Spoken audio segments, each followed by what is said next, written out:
Okay, everybody, my name is Lowell, and welcome to the channel. So we have some more fat electrician. This is going to be the greatest rescue, 11th Airborne Division epic raid on Los Baños. I think that's how we're going to say it. So let's jump in and let's see what story Nick has got for us today. The biggest airborne mission of all time is Operation Market Garden, when over 41,000 Allied paratroopers jumped into the Netherlands. The most famous airborne operation of all time is probably the jump into Normandy for D-Day. But the most perfect and textbook example of what an airborne operation could and should be is one that you've probably never even heard of. Today we're talking about the only airborne division assigned to the Pacific theater of World War II, the 11th Airborne, and their incredible raid on the Los Baños prison camp. And we're going to get to it right after a word from our sponsor. This video is brought to you by Delete Me. Finally. Okay, I need you to go a mile away and put an apple on your head so I have an alibi for this. Nicholas. What? Rude. All right, I'm going to go do my nails since we're switching roles today. Why are you leaving your gun on the couch? That way it's a tax write-off. You'd know that if you knew how to do my job. I could do his job better. I can do this. Yeah, I'd rather go shopping. Nick! I'm doing your job! Always easy until you're the one that actually has to do it. Anyways, this video is brought to you by Delete Me. All right, here's the deal. It's pretty straightforward. It's an online subscription service. You give them money, they turn around and make sure that online data brokers aren't selling your personal information. These data brokers are legally required to delete your information if you submit an opt-out request. Unfortunately, there's a bunch of different data brokers. They all accept opt-out requests a bunch of different ways, and they make it as hard as humanly possible. But when you have Delete Me, not only do they figure out which data brokers have your information, they automatically submit opt-out requests so that they have to delete it, and then they continue to monitor those same data brokers in case they somehow get your information again. I actually like Delete Me so much that I upgraded to the family plan, and I'm now getting all my wife's information taken off the internet as well. So if you wanted to give it a try too, I'm gonna have a link and a discount code down below that's gonna save you 20%. Let's get back to the video. All right, important background info. December 7th, 1941, the Japanese commit the ultimate sin of fucking with America's boats when they attack Pearl Harbor. Most people are familiar with this. However, most people don't realize that immediately after the attack on Pearl Harbor, the Japanese launched attacks all throughout the Pacific. Among the many places attacked was the Philippines, which, if you don't know, at this point in time was an American colony that America had acquired after the Spanish-American War in 1898. So because of that, there's both American and Filipino military there. However, we just did what was that one? That was Paul Pappy Gun, where the guy was going back to the Philippines to get his family. Oh, okay. So these videos are going to be related, aren't they? Is that where Los Baños is?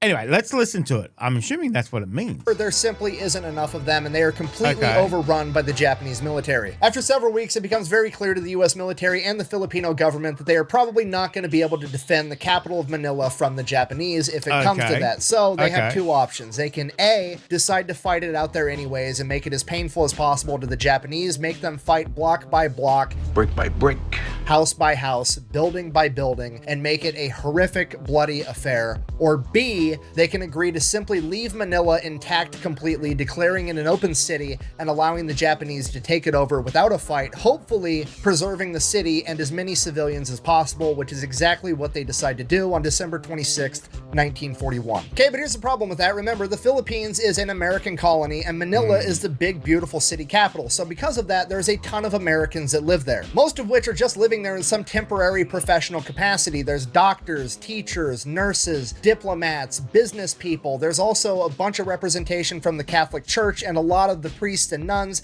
happen to be American. Regardless, there is a ton of American citizens that are left behind in Manila when the Japanese take over. Because of this, the Japanese decide that they're going to take the local college, Santo Tomas University, they are going to convert it into an internment camp and stick all of the Americans inside of it. While the Americans did make up the majority of the camp, there were some British, French, Polish, people from Spain, Mexico, Canada, pretty much any other person that the Japanese could look at and go, hey, you're not from here, and they stuck him in Santo Tomas as well. So that's horrible news, and the only kind of silver lining they have is that these are not POWs, these are civilian internees, which the Japanese looked at a little bit different. You see, the Japanese still believed in this Bushido code of honor, where if you surrendered on the battlefield, you basically forfeit your human rights, and you were subhuman, and they could do whatever they wanted to you. They looked at civilian internees a little bit different. These weren't warriors that surrendered on the battlefield and had lost their honor. This was primarily elderly men, women, and children, so they were treated slightly more charitable than POWs, but it still was not a great time. This extra consideration for them being civilians varied from camp to camp, from place to place, because they had civilian internment camps all over the world. So every camp was very different. The Japanese had no standard operating procedures for how they treated their civilian internees or their POWs.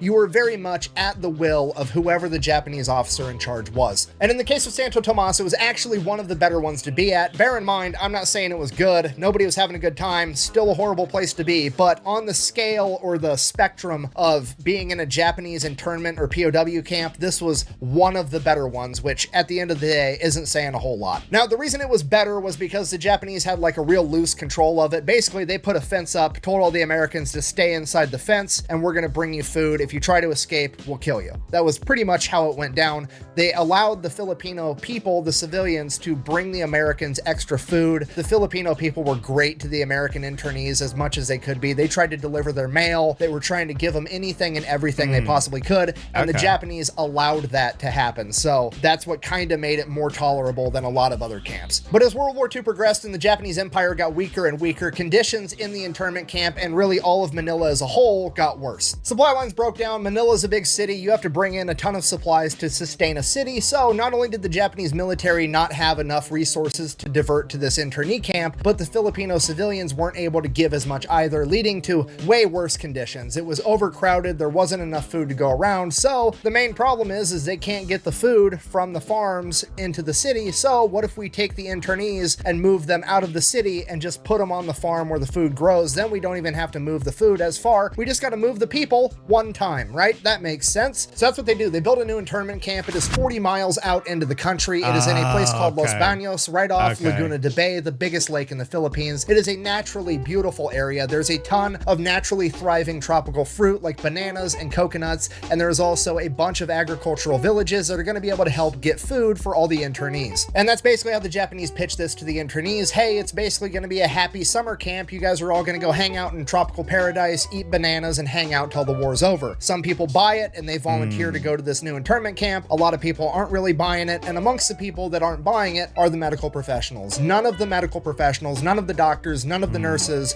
want to go to this new internment camp. They want to stay put. And just as the first batch of internees were getting ready to ship out to the new internment camp at Los Baños, and it looked like they were going to have no medical staff, finally a doctor by the name of Dr. Dana Nance and 11 naval nurses that would later come to be known as the Sacred 11 would volunteer to go with them. When it was all said and done, 2,147 internees would end up living at the Los Baños internment camp. And in the beginning, similar to Santo Tomas, things are pretty okay, bearing everything in mind. And once again, the local Filipinos are being a huge help. They're literally bringing in carts and carts of food every day to help get these internees more and more calories. And then a change of command happens. They put this guy in charge by the name of Haiwanaka, and he's this washed up Japanese officer that is just completely hands off. He's not there at all. The dude doesn't even get in his uniform anymore. He literally just walks around camp all day with his sandals in his kimono. Doesn't give a shit about anything. So his second in charge is basically running the show. And his second in command is a man by the name of Sadaki Konishi, and he's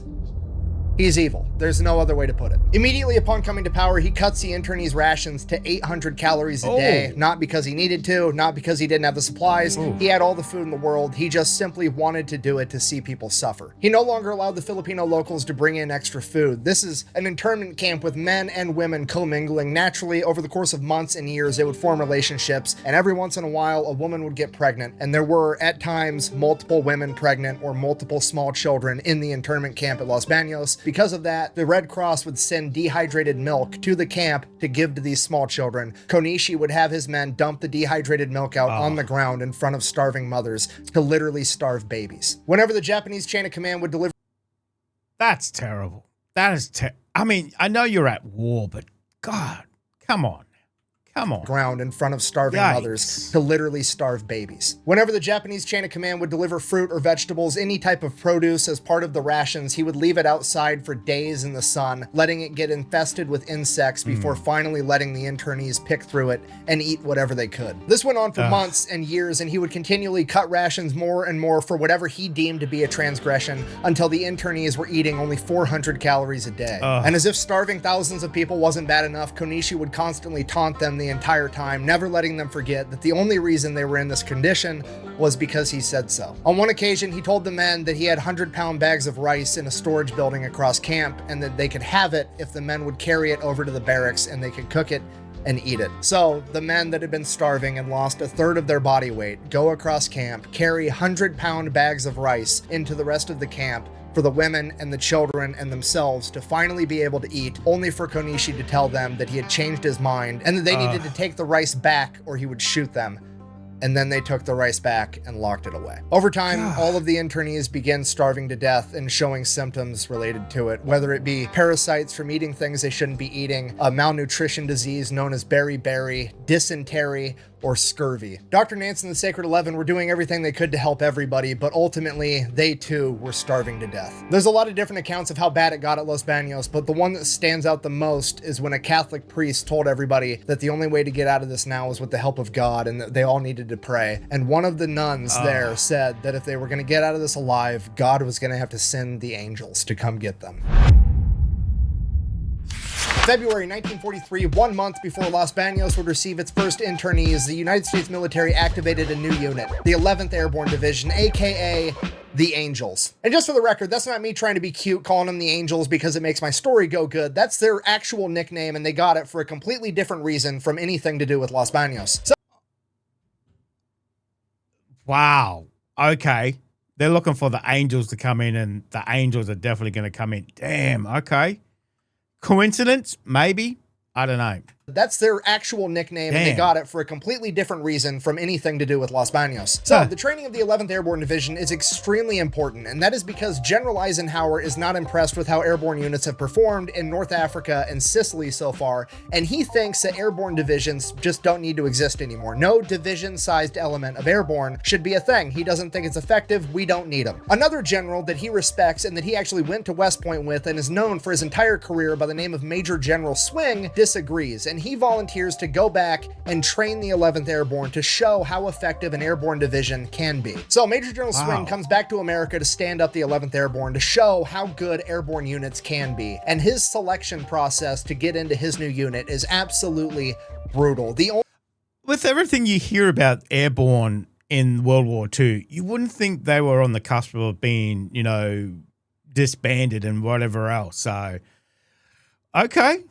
Wow. And his selection process to get into his new unit is absolutely brutal. The only men that make it through are star high school and collegiate level athletes. But Swing didn't just want a bunch of brawn, he also wanted brains. He made it a requirement that every single man in the 11th Airborne Division at its inception had to have a military IQ test score of 110 or higher. This meant that physically and intellectually, this entire division, from the leadership all the way down to the lowest ranking private, were all qualified to go to officer candidate school, both mentally and physically, which is absolutely crazy. Swing only wanted the best of the best, and he actually got in trouble for kicking back so many recruits because they didn't meet his standards to be in the 11th Airborne Division. Because of that, they actually expected him to lower the standards and start letting more people in, but by then he had actually found all the men that he needed. Because airborne divisions in World War II weren't as big as regular divisions. A normal division had about 15,000 men, an airborne division had about 8,000 men. They also didn't have heavy artillery, they had lighter artillery, they didn't have tanks, they had light vehicles, all the stuff they had they could jump with. So they were lighter, but they were also faster, meaner, and smarter. So Major General Swing has basically went through like 30,000 guys and distilled out the best 8,000 dudes, just the raw talent, the best of the best, the strongest, the fastest, and the smartest. And he trains the dog shit out of these guys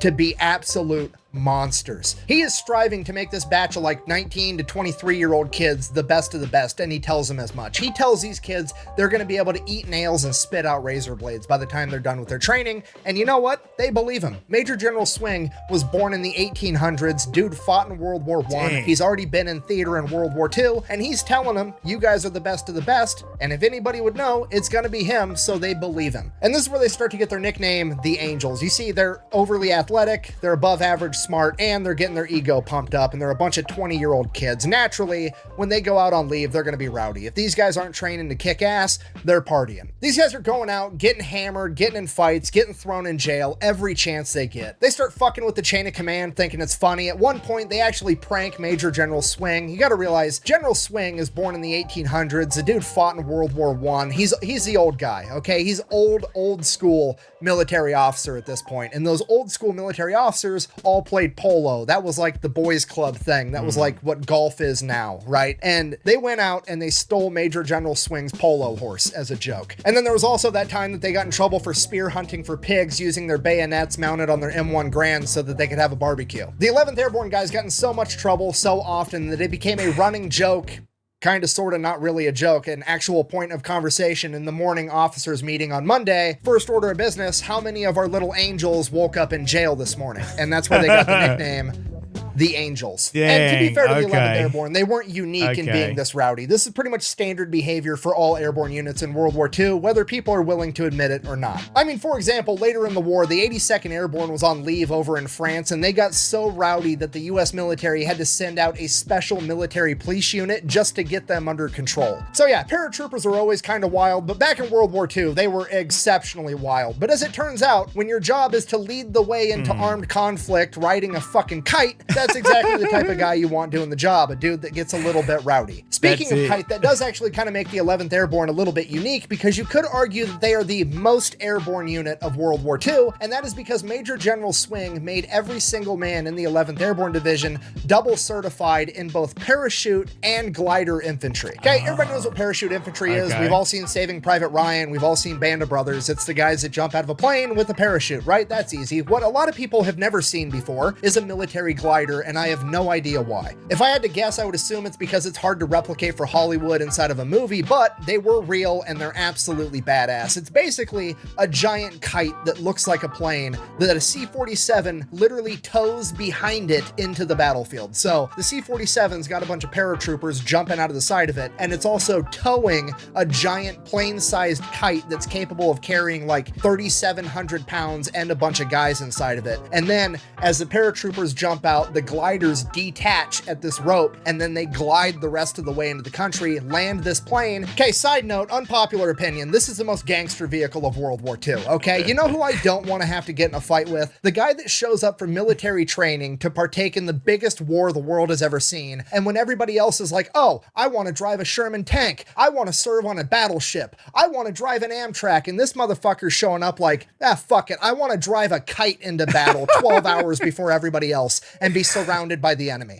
Fuck that. Sorry, I'm getting sidetracked. The point I'm trying to get to is A, gliders exist and they're cool, in case you didn't know that, and B, Major General Swing makes the entire 11th Airborne Division cross-train on both. So every single man in his division can both jump out of a plane with a parachute or be towed behind a plane in a giant kite with 3,000 pounds of shit in it, which no other airborne division was doing at the time. You were either a parachute guy or you were a kite guy. So the 11th Airborne Division gets done with their training by December of 1943, and now it's time to show Eisenhower what's up. So they set up this big war game, mock mission, whatever you want to call it, known as the Knollwood Maneuver, where the 11th Airborne Division is supposed to capture an airfield. Now remember, a lot of the leadership is trying to get rid of airborne divisions. They want to prove how ineffective that this is. So this is not going to be an easy mission, okay? In order to succeed, they have to capture 13 objectives all at the same time, secure an area to land the rest of the division, capture the entire airfield, hold it for a certain amount of time, and then also be able to evacuate casualties as they go. Like, this mission has to go perfect. And that's exactly what happens. The 11th Airborne Division on the first wave drops in 4,800 guys using 200 C-47s and over 200 gliders. They absolutely crush this mission. At this point, Major General Swing and the rest of the high-ranking military officers that are kind of rooting for the airborne divisions look over at Eisenhower like a bunch of kids looking at Dad, asking if they can keep the stray dog they just found. Like, Dad, can we keep him? Look at how fucking awesome these guys are, please? And finally, Eisenhower's just like, fine, whatever, we can keep it. Okay, if you're not picking up what I'm putting down, I'm trying to tell you that the 11th Airborne has just saved the entire concept of airborne as a whole. Okay, when the average person thinks about paratroopers, they're thinking about jumping into Normandy, D-Day, Market Garden, all that stuff in the European theater. All that stuff is downstream from this, okay? All of the airborne divisions would have been disbanded, and that never would have happened were it not for the 11th Airborne proving to Eisenhower how effective airborne can be. So right out of the gate, the 11th Airborne Airborne has already changed the world, and in a small way, they are responsible for the success of every other airborne mission that came after this. So naturally, as a reward, they get sent into the European theater where they're going to get to do things like jump in on D-Day, jump in and participate in the biggest airborne operation of all time, Operation Market Garden. They're going to be remembered and celebrated, and there's going to be movies and TV shows about them, and everybody's going to know who they are. I'm just kidding. They get the distinct honor of getting sent in as the only airborne division to go into the Pacific theater, and most people have absolutely no idea who they are, and they're never talked about ever. But we're fixing that shit today. So they make their way over to the Pacific Theater, and the first place they wind up is in New Guinea, and unfortunately at this point in time there's a little bit of a lull in the combat because the US military is gearing up for the invasion of Leyte, and until then the 11th Airborne is just kind of in New Guinea, and they're tasked with basically unloading cargo ships at this big dock to help with the war effort because there's really no asses to be kicked right now. Now the 11th Airborne guys are not very happy about this. You gotta remember, the bunch of 20-year-old young men been training their ass off for the past year to get ready to go into a fight, had their ego pumped up by their chain of command, and now they finally make it into war, and their job is to unload a bunch of cargo ships. They're pretty disappointed. So to make themselves feel better, they steal shit. I mean, strategically transfer equipment to an alternate location, and by alternate location, I mean to their campsite. And when I say equipment, I mean pretty much anything and everything that's cool, they take it as theirs. Literally entire crates of Colt 45 1911s, booze, cigarettes, good food. They're stealing entire Jeeps and vehicles and using them at their camp. And nobody's really saying anything to them, and they're getting away with it, so they get a little bit bolder, and eventually they're like, fuck it, we're just gonna steal the generator for the dock, and we're gonna take it back to our camp and wire up our camp so we have electricity. So that's what they do. They steal the generator, bring it over to camp. General Swing catches them, and he's like, no, you guys can't be stealing that generator. Or at least you can't wire up your tents. You're going to use it to wire up my tent. And they have to go wire up General Swing's HQ building, and he uses the electricity. Now at this point, the guy that's actually in charge of the dock goes over to General Swing's quarters to where the 11th Airborne are, and he's like, your guys are stealing fucking everything. They need to stop. I need my generator back. At which point, Swing gets in a huge argument and says the famous line, my angels would never do that, thus cementing in their nickname, the Angels. Shortly after that, the 11th Airborne would get orders that they were going to partake in the invasion of Leyte, and they would have to leave a bunch of their stolen goods behind. An MP unit came in to clean up their camp and reported back that there was an entire parking lot of stolen vehicles there. How'd that get in there? So, Battle of Leyte, we talked about this last week with the 77th Infantry, aka the Old Bastards. They were there as well. But if you don't remember, or if you didn't watch that video, basically the Japanese government has come out and said that they are going to make the Battle of Leyte a decisive battle in the war. They are throwing anything and everything they have at this fight to not lose this island. Basically, the American forces have one half of the island, the Japanese forces have the other half, and they're both being resupplied on their back ends and fighting in the middle, trying to claim this island. Eventually, the 77th Infantry Division would be sent around the backside of the island to make an amphibious landing and take over Ormoc Bay, which is where the Japanese were getting their resupply from, cutting off the enemy supply lines, while the rest of the Army and Marine units held the line, including the 11th Airborne, and continued to fight. The 11th Airborne Division and every other unit that fought at Leyte sustained heavy casualties, but for every single Angel that fell on that battlefield, he took with him 45 enemy soldiers. Oh, wow. After claiming victory at Leyte, the next objective to take is Luzon, the main island in the Philippines with the capital of Manila and the Los Baños internment camp. With this being the main island, there's no doubt that the Japanese are looking to make this a decisive battle as well. Luckily, 3 months prior to this, MacArthur had already sent someone to begin prepping the stage for an American victory at Luzon. Okay.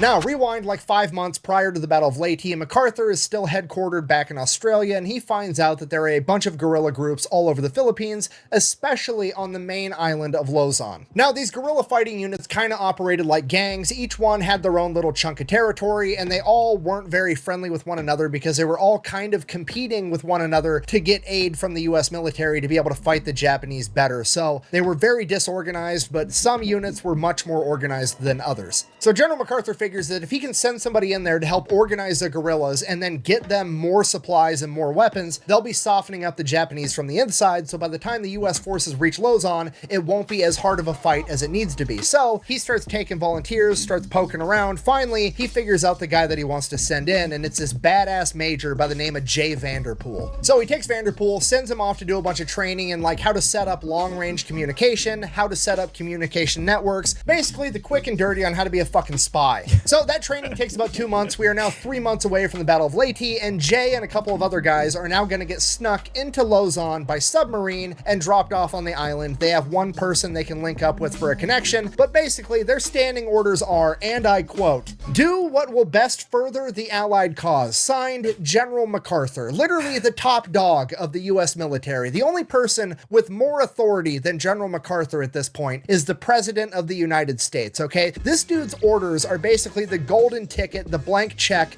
of do whatever you want, just be a menace to the enemy. So first order of business, he finds out who the best guerrillas on Luzon are, and it's this group called Hunters ROTC. It's ran by a bunch of ex-Filipino army guys that are actually coordinating their men like an actual military. They have a chain of command, they have order, they actually do military tactics, they are conducting legitimate guerrilla warfare, and they are fucking good. They've got 2,500 men, and they are a gigantic pain in the Japanese ass. So Jay needs to get linked up with them, get them more organized, and get them more supplies, more guns, more ammo, more food, more water, more everything. He needs to hook these guys up so they can be an even bigger pain in the ass. The problem is they're like 60 miles away on the other side of the island, and Jay is like a 5'10" white guy. All the other white people have been thrown in internment camps, and on top of that, he's wearing a US military uniform. The odds of him making it 60 miles through enemy territory on this island, not looking too great. So what's Jay gonna do? I mean, the meatheads are probably like, he could just walk there through the jungle, avoid the roads, don't go into town, he'll get there in 2 weeks, it'll be fine, he'll get the job done. Other people are like, he could probably,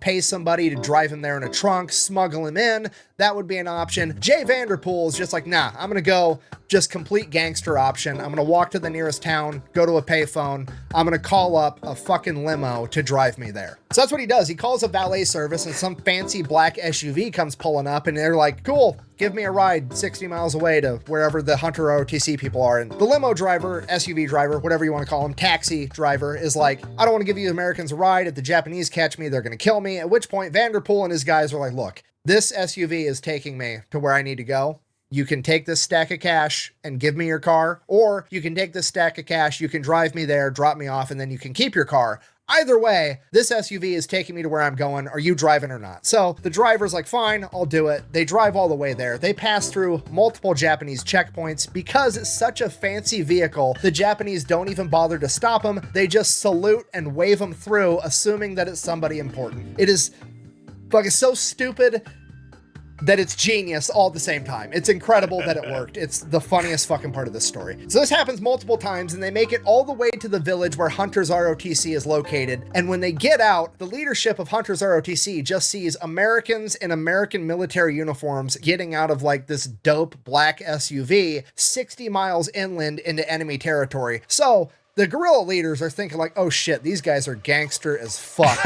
Look badass! That's really badass, guys. That's dangerous. So already they're off to a great foot due to Vanderpool's insane strategy of calling a limo to drive him through enemy territory. Crazy. And then Vanderpool whips out his printed out order from General MacArthur, basically saying do whatever to further the Allied cause, at which point the guerrillas are just completely game to do whatever. They're more than happy to help in any way they can because they know who General MacArthur is, and this is their best shot at making a measurable impact to save their country. So Jay Vanderpool has been in Luzon for all of like 6 hours, and he is now essentially in charge of 2,500 men that are experts in jungle warfare. Now, these guys have been an issue the entire time, but they're so under-equipped that they weren't able to do as much as they could. Like, they're not living up to their full potential because these guys are going in and launching raids against the Japanese, and every guy has like 3 bullets in his gun because they just don't have ammo. Then they're whipping out their bolo knives and using those to fight the Japanese. Now, with Jay, he's going to be calling in and getting them new guns and a ton of ammunition so they can actually function like a guerrilla fighting force.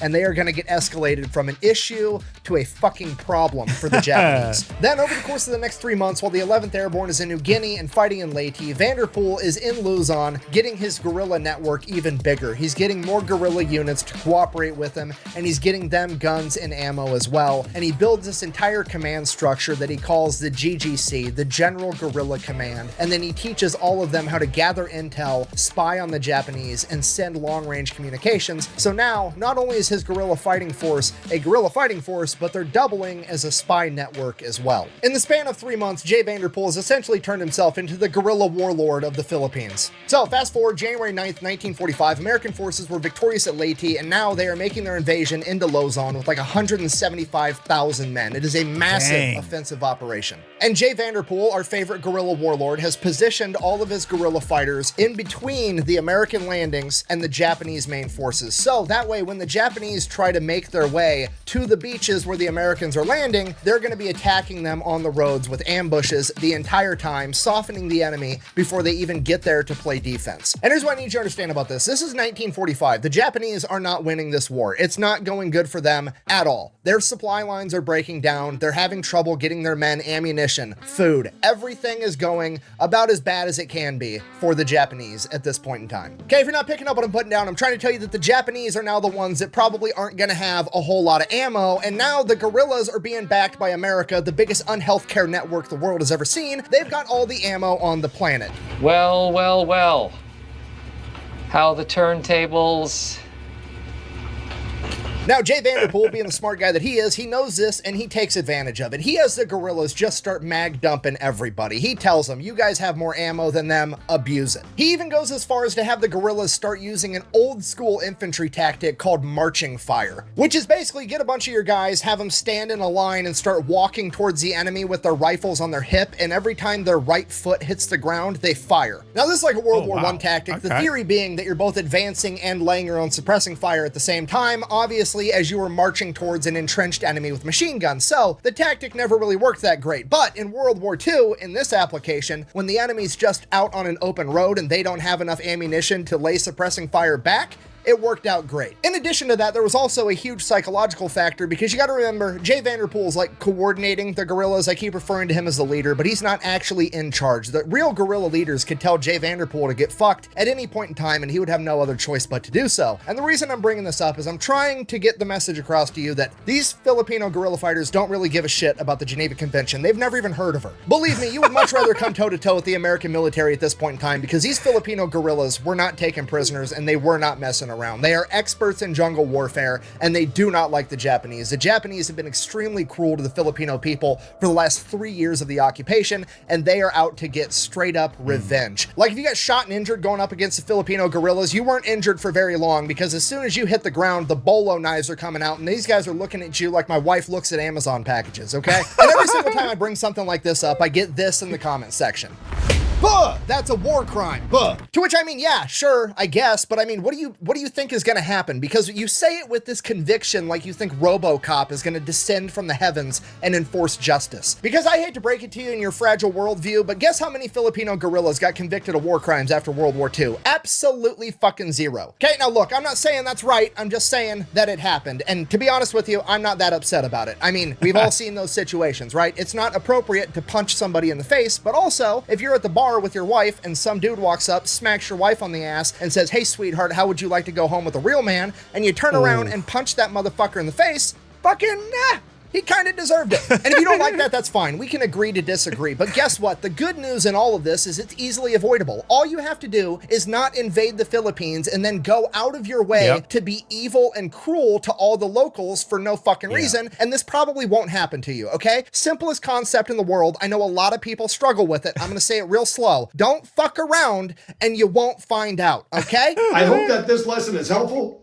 Thank you. Sorry, I'm getting sidetracked. Moral of the story, the Filipino guerrillas are out in the jungle being complete gangsters going up against the Japanese. Now, after a while, it gets to the point where Vanderpool's contact is like, yo, you need to chill. You're expending so much ammo that the general whose AO that you're inside of is going to get mad that you're taking up some of his ammo, and you just need to slow it down because you're burning up too much. To which his guy's like, I don't know, it's some hard ass by the name of General Swing who's in charge of the 11th Airborne Division. To which Vanderpool is like, cool, you send General Swing down here. He can see my results, speak for themselves, and we'll see what he has to say. So it's a date. The next morning, General Swing is going to have his driver bring him out to where Vanderpool is, and they're going to have a little conversation about how much ammunition he's burning up. But before that happens, that night, the guerrillas set up guarding a particular road, and as it would happen, right at dusk, an entire Japanese battalion comes marching down this road, advancing towards the American lines. The guerrillas launch an ambush and wipe out the entire battalion, 1,000 men. So the next morning, General Swing comes rolling down the very same road with his driver and his aide in his car and an armed escort, and he gets about halfway there and he starts noticing there's an awful lot of opened Amazon packages, I mean dead guys, on the side of the road. And the closer he gets to where Vanderpool's supposed to be, the more and more of them there are. And after a little bit, General Swing just tells his driver, all right, turn this shit around. He leans over to his aide and says, and I quote,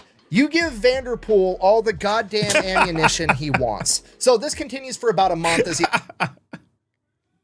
I mean, sometimes you just got to see the results for yourself, you know? They speak louder than words, that's for sure. Vanderpool all the goddamn ammunition he wants. So this continues for about a month as the American forces fight their way through Luzon to Manila. So Battle of Manila kicks off February 3rd, 1945, and the first order of business is to liberate Santo Tomas internment camp, and that also happens on February 3rd. And what they find at Santo Tomas is absolutely horrific. The conditions of the camp have done nothing but gone down since 1943, and the conditions that they are living in 1945 are very similar to what I've already highlighted when I talked about Los Baños previously. Because of I think that's where Papa Paul Gunn's family was. I think that's where they got liberated from.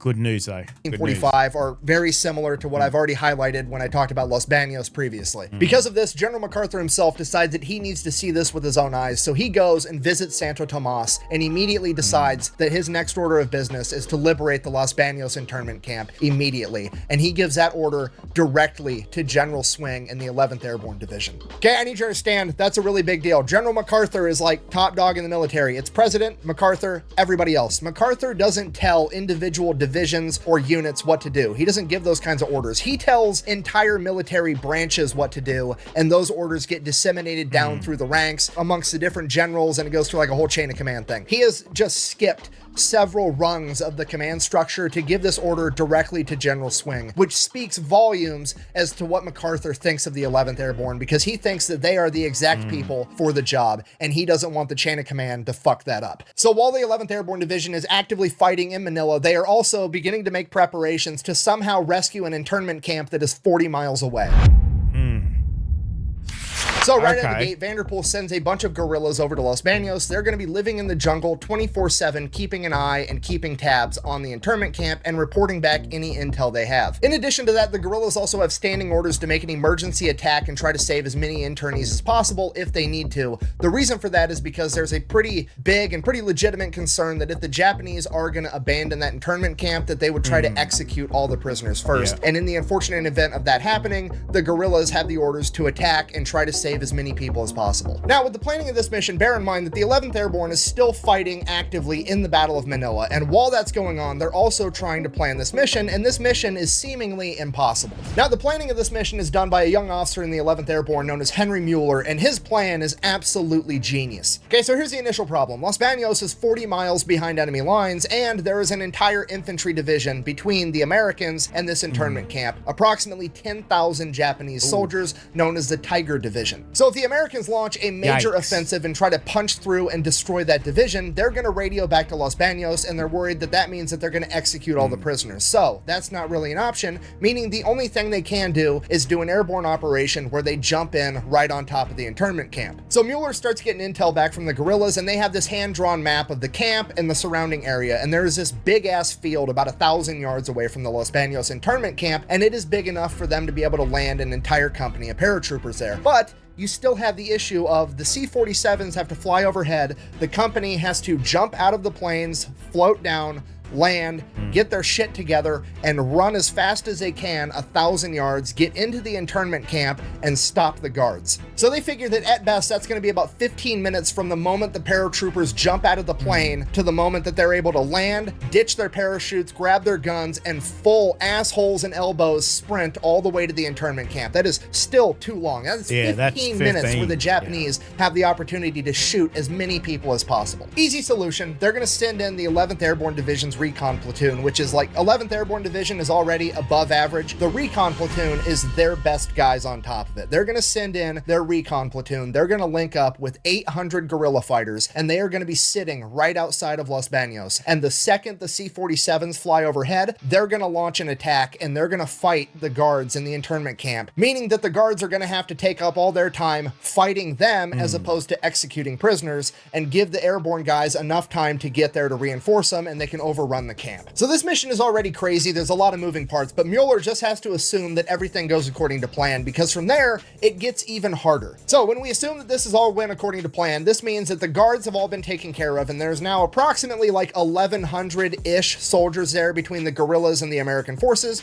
and there's approximately 2,100 internees that are in their final stages of starving to death, and they now have to transport that 2,100 people 40 miles away, and they don't have any vehicles. So that in itself is a huge logistical issue, but then you have to also add on to the fact that there is 10,000 Japanese Tiger Division soldiers blocking the route to get back to where you need to go. So at this point, Henry Mueller's like, you know what? We're just going to do some gangster shit. We're going to drive our tanks through the biggest lake in the Philippines to get there. So in addition to the guerrillas in the recon platoon waiting in the bushes for their moment to attack, the paratroopers falling from the sky, there is also going to be an entire battalion of amphibious tractors, Amtraks, floating tanks that are going to drive across Laguna de Bay, the biggest lake in the Philippines, and then drive 2 miles further inland to hit up Los Baños, and then they are going to be the ones that smash through the gate, and they are going to pick up all the internees and drive them back across the lake into friendly territory. It's genius. The only problem at this point is that they don't have enough Amtraks to be able to load up everybody at the internment camp. So when the Amtraks do show up in Los Baños, they're going to load up all the kids, all the women, and the men that are the sickest and unable to walk the 2 miles to Laguna de Bay. Then the Amtraks are going to take off, drive/sail all the way back across the biggest lake of the Philippines, drop people off, turn around, head back across it again to go pick up everybody else. And that's the problem, because while they're waiting with their backs to a giant body of water, that infantry division, the Tiger Division of 10,000 angry Japanese soldiers, are going to have time to make it back to the internment camp, track them down, and presumably slaughter everybody, because they're not going to stand a chance. It would be 10-1, and these guys are going to be showing up with tanks, mortars, and artillery. So in order to address that, they're going to build up a massive American force right on the front line, directly in front of this Japanese Tiger Division, effectively forcing them to have a Mexican standoff with the American division. And this is going to put the Japanese leadership in the position of like, I know that there's a prison raid going on directly behind me, but if I turn around to address it,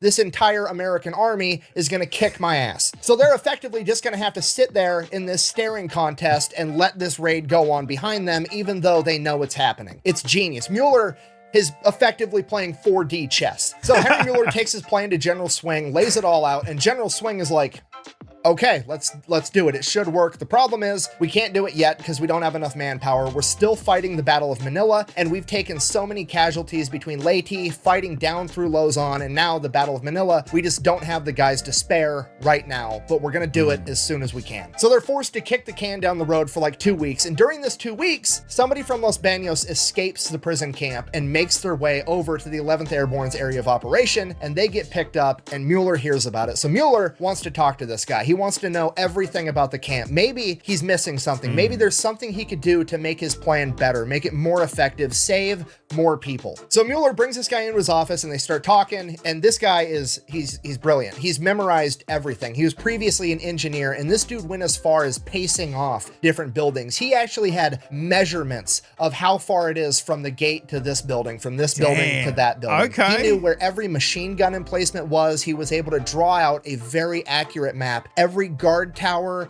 everything. So that alone was a huge help. But in addition to that, Mueller wanted to know the schedule. He wanted to know the daily life of everybody living in Los Baños. So he has him walking through an entire day. Like, when you wake up, tell me everything that happens. What's the patterns? What are the guards up to?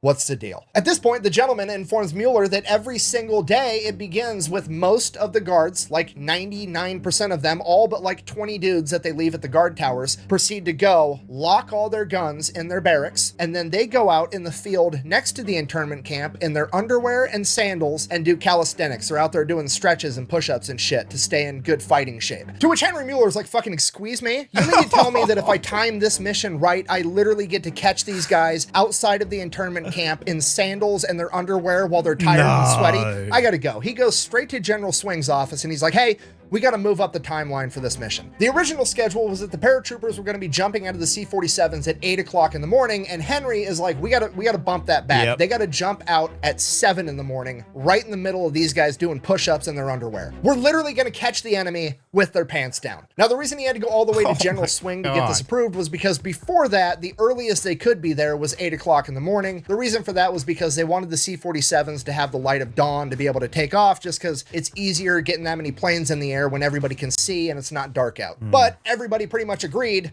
this is worth it. We're going to do it anyways. So that's the plan. The plan is set in stone. We just have to wait until we have the manpower to actually pull it off. And then several things happen. The first one being that a local farmer and fisherman is sailing his boat around Laguna de Bay, and he ends up seeing the Los Baños prison camp or prisoners from it somehow, and he reports back to the Americans how sickly and how poorly they are being treated. So that's number one. The secondary thing that happens is Vanderpool's guerrillas report back that the Japanese are digging a massive hole in the ground, a humongous trench, and at the top of it are machine gun emplacements, and everybody assumes the worst, that they are digging a mass grave. So that's it. Time to shit or get off the pot. We're doing this, and we're doing it right now. Get that big military force built up right in front of the Tiger Division so they can start their Mexican standoff. Get the recon platoon out in the jungle with the guerrillas and spool up the C-47s. And for the love of God, somebody turn on Fortunate Son while we do it. I don't care if it doesn't come out till 1969 and it's February 23rd, 1945. Just make it happen. Dang.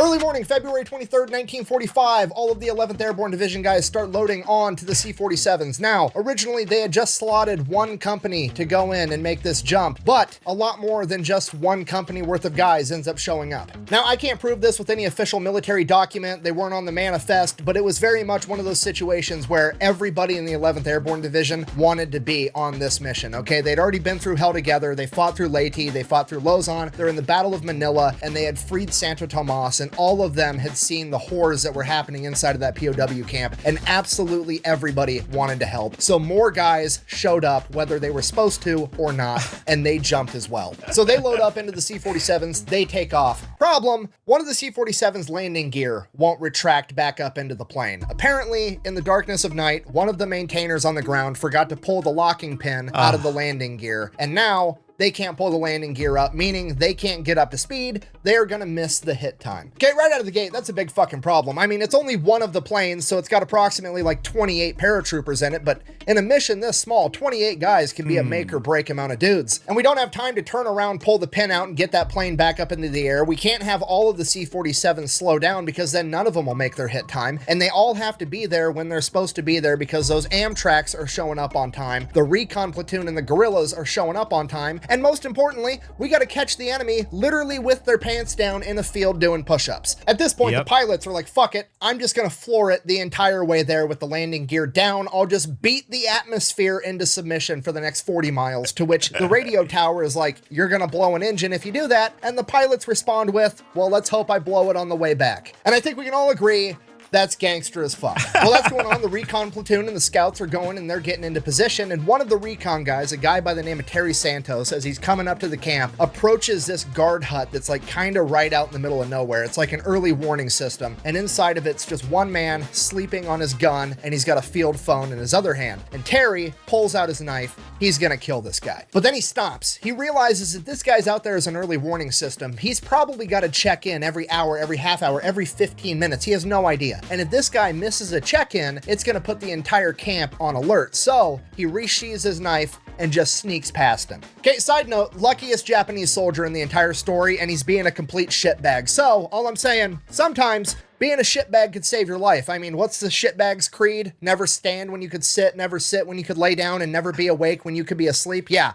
This just saved this guy's life. Anyways, the scouts and the guerrillas, they all go out, they get in position. Thanks to the new drawn map from the previous escapee, they know where every single guard tower and guard hut is. And there are scouts literally sitting outside of them on the other side of the wall, next to the windows with grenades, waiting to hear the C-47s coming up. And they're just gonna toss grenades into all the guard checkpoints and take out all the guards at once immediately. So they're in position and they're waiting, and it feels like forever, but it's probably only like 5 or 10 minutes. minutes, and they're waiting, and then they start to hear the faint drone of the C-47s off in the distance, and they keep waiting until it gets louder and louder. And then as soon as the Japanese guys out working in the field turn to start looking up towards the sky, they attack. Every guard hut on the ground gets a grenade through the window. Every guard tower gets raked with machine gun fire. Terry Santos runs in, and the barracks that has all the guns inside of it, and he throws white phosphorus grenades inside, lighting the entire building on fire so that they can't even retrieve their guns if they wanted to. Another scout runs up to the commandant's office where the man in charge is supposed to be, and the only Japanese man in there runs and jumps out the window of the second-story building, and allegedly the scout shoots him out of midair with his Colt 45. Nice shooting, Dick. Some of the guards try to fight, the paratroopers show up, and all in all, this entire affair is quick, violent, and over, with somewhere between 70 and 80 of the Japanese guards being killed in action, and the remainder of them fled off into the wood line in their underwear and sandals. So it's going perfect. Everything is gone 100% according to plan. Next thing you know, the Amtraks drive right through the front gate. They roll up, their guys get out, they start trying to help load people into the Amtraks so they can all get out of there. And here's where things go off the rails.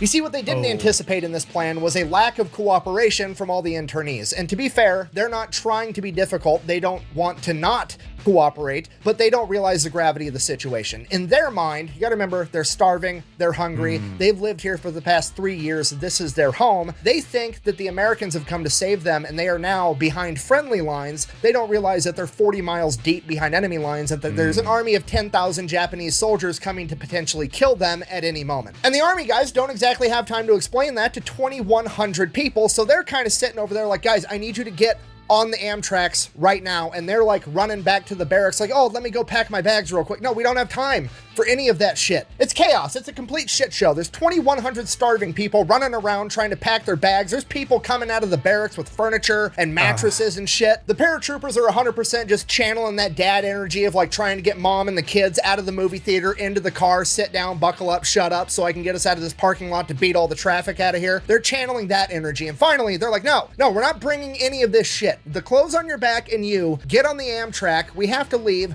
right now. And they're like, fuck it. They take white phosphorus grenades and they go and they light all the buildings on fire so that people have to get out of them because they need all of these people to fucking leave now. And amidst all the chaos, there's this famous interaction where this young woman in her 20s that's been in this internment camp the entire time comes up to one of the biggest, best looking paratroopers there and is like, are you a Marine? And he's like, no, I'm a paratrooper, like trying to be Mr. Big Badass, right? And she's like, oh, all the time I've spent here in this internment camp, I've always dreamed about being rescued by a Marine, which is just the ultimate cherry on top of this shit Sunday. Like, hey, sorry things aren't going that great at this moment. Also, don't know if it helps. Just wanted you to know that I would rather bang a Marine.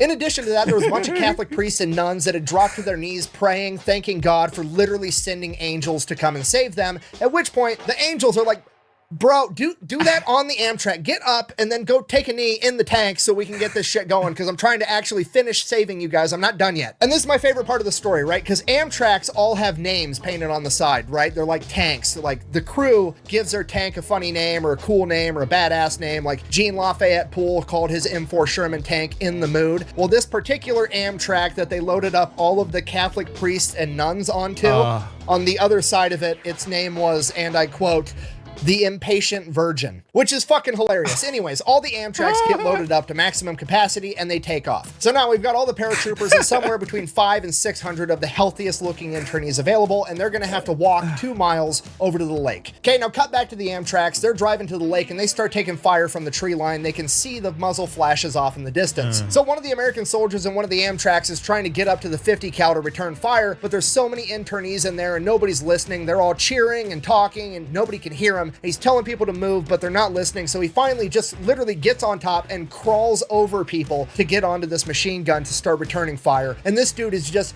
dumping ammunition everywhere in that general direction, literally cutting down the trees that these people are firing from. And finally, when he quits seeing muzzle flashes, he stops firing into this tree line. And as the gun falls silent and the ringing in his ears finally goes away after a couple seconds, he hears a baby crying.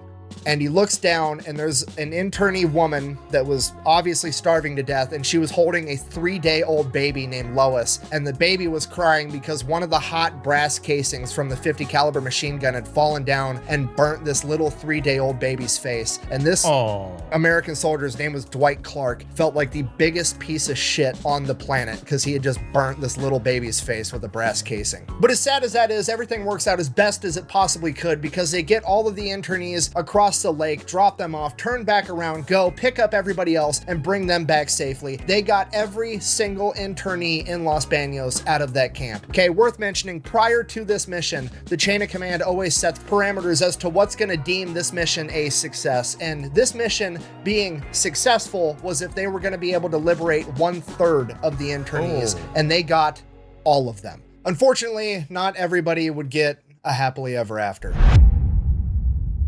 Oh, no. Among the Japanese soldiers that escaped in the first attack was Sadaki Konishi. He fled, made his way back to the Tiger Division, at which point, later on in the coming days, he would convince the leadership of the Tiger Division to go back to the internment camp, and there was one village that was adjacent to it, and for whatever reason, he decided that that village should pay the price for his embarrassment, because apparently they would have had something to do with it, surely, even though they really didn't. More or less, the entire village was burnt to the ground and they killed everyone for the crime of simply existing near the site of their embarrassment, even though they had nothing to do with it. About a week later, American forces would win the Battle of Manila and they would continue to advance southward towards Los Baños where they had previously been, and the 11th Airborne and the rest of the Allied forces would come face to face and see what the Japanese had done to that village because of their success during the Los Baños prison raid. For this, Sadaki Konishi was captured, tried, and sentenced to death by hanging in 1949. Which, unpopular opinion, seems like far too quick of a death for somebody that is that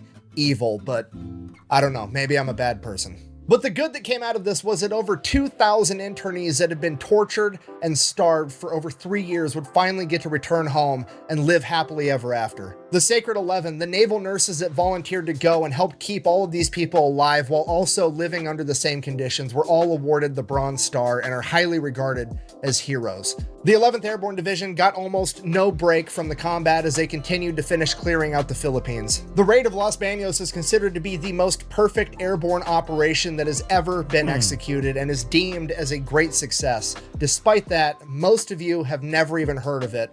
And there's one simple reason for that. On the very same day as the Los Baños raid, February 23rd, 1945, a group of Marines fashioned together a couple of drainage pipes and put the American flag on it and hoisted it over a battlefield where they were victorious at Iwo Jima. And when push came to shove, the newspapers decided to air the story that had the cooler picture. I'm gonna be honest with you guys, I have absolutely no idea how to end this video, so I'm just gonna end it with my favorite part. Fast forward to 1998, 43 years later, there's a woman by the name of Lois that gets a phone call seemingly out of the blue. She answers it, says hello, and it's an elderly man on the other line by the name of Dwight Clark, and he says, "Are you baby Lois from Los Baños?" To which she replies, "Yes."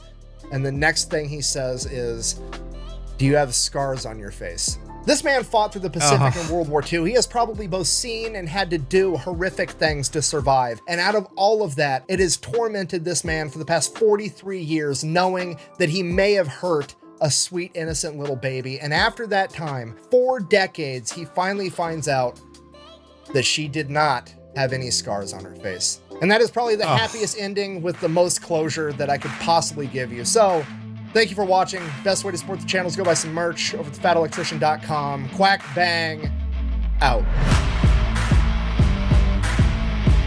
This is a really long video. I need a drink. Oh, hey, real quick, one more thing. If you guys wanted to know more about the 11th Airborne, there's a guy that actually specializes in it by the name of Jeremy Holm. He actually helped me out with this video. He's written 3 books on the subject, and he has his own YouTube channel exclusively making content about the 11th Airborne. I'm going to have that link down below if you guys were interested. Other than that, I'm going to go get that beer now. See ya. Mr. Stanley Kingsbury, formerly General Manager of Trans-Pacific Trading Company, ex-Chief of Police and Fire Departments of Los Baños Internment Camp. Mr. Kingsbury, would you describe in your own words your reaction to your liberation on February the 23rd? I went about my business, dressed, doing the regular duties in the room, when all of a sudden I heard the sound of planes very near, looked out of my cubicle, found First, 3 planes came over one of the lower barracks. I noticed a white sheet drop out of one. I'd read a great deal about parachutes. I'd never seen them so near me before. All of a sudden, the 9 planes were letting these parachutes out. It just seems that the air was filled with them. At that time, shooting began. Japanese bullets were flying thick and fast. Things were pretty hot there for about a half, 3/4 of an hour. In the meantime, the boys who come in told us we had to evacuate. And within the question of a few minutes, we were on the M tracks, where we rolled out of the camp, down to the shores of Laguna de Bay. That's the lake. It was nearby, 2 kilometers away from the camp. I imagine, Mr. Kingsbury, that you felt as if the entire United States Army was dropping on your head when they started coming. I certainly did, and I even have to pinch myself now to realize that I am really free and can talk and do as I please. You can do anything you want. After 1,145 days under the Emperor from Japan, you can't realize how I feel. No, sir, I can't. I understand, Miss Kramer, that you were wounded by a stray Japanese bullet during the liberation. Well, there really isn't much to say, except the bullets were flying right and left, and we were so excited we didn't know what to do, so... Tell me, Miss Kramer, what are your plans for the future? I really don't know. There's so many things I want to do, but I can't make up my mind. I need something to do! Well, what do you want to say? What do you want to do? United States. You mean you want to go back to the United States? I'm nice to him. Okay? The camera's off right now. You don't have to lie. Nick. What? I'm nice to him, people. Right. Mm-hmm. Give you everything you want because you're a prince. Everything? No. Say? Hey guys, just letting you know that I love my husband so much and I'm very nice to him. He gets treated very well. You're an idiot. That's funny.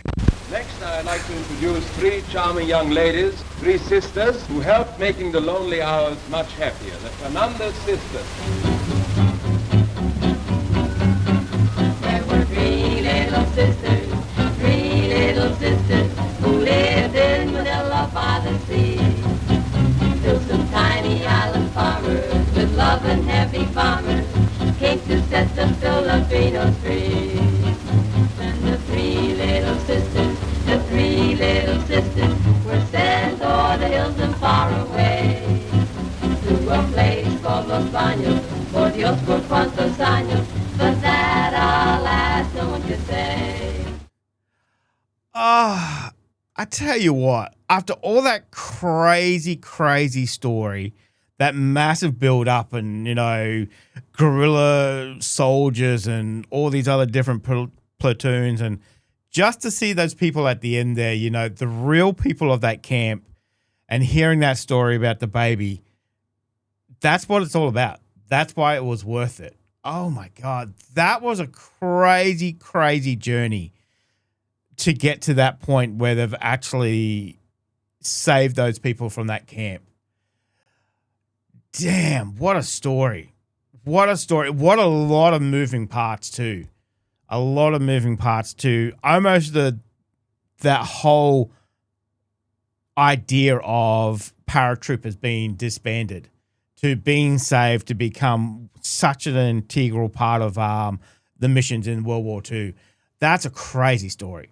Crazy story. And as he said, a lot of us never heard of it. I've never heard of it. I've heard of Iwo Jima, obviously.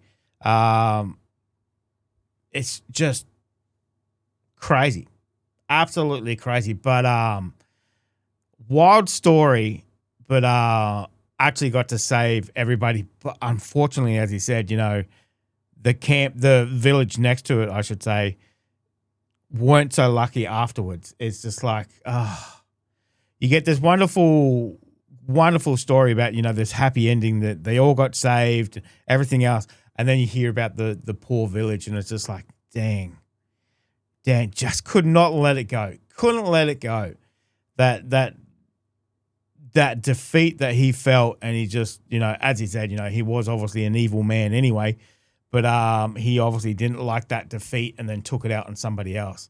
But that story about the little baby too, ringing her up, 40 years later to ask her, and it's just like, dang, that was very touching. But what a wild story. Wild bloody story too. So Swing obviously knew something. He trained him right. and he got that success. And obviously, you know, paratroopers were such a major part too. So, but man, Nick can tell a story too, you know, and obviously quite funny, a bit of humor and a bit of drama. And it was that was an excellent ride. Excellent story.